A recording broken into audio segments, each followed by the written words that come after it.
चल दंगल समजून घेऊ.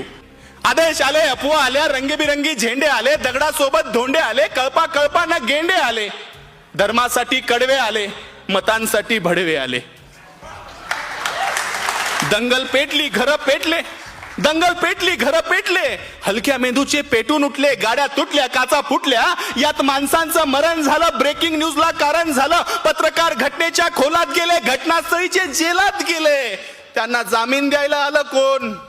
झेंड्यावाले का धर्मावाले? आले माय बाप आणि भाऊ. चल दंगल समजून घेऊ, खरं खोटं तपासून पाहू.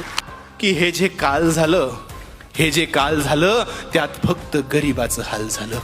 हे जे काल झालं त्यात फक्त गरिबाचं हाल झालं. पोलिसांना हुडकली, त्यात सगळी पोरं अडकली. मग दाखल केस, दाखल शिक्षा, मग कशाची शाळा न कशाची परीक्षा.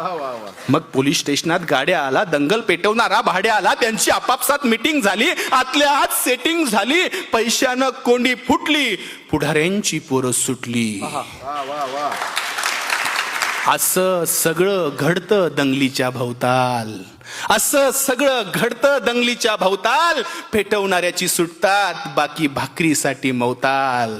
आता जेलात त्यांच्या ढुंगणावर रोज कच्चून दंडे पडतात. दादा हो, एकदा जाताना साहेबाला विचारा, कोलम कसा असतो, थर्ड डिग्री कसा असतो. आता त्यांच्या ढुंगणावर जेलात रोज कच्चून दंडे पडतात. पेटवणाऱ्याची सुटली, बाकी सालोसाल सडतात. असं सगळं दंगलीमध्ये होत असतं भाऊ. चल दंगल समजून घेऊ, खरं खोटं तपासून पाहू.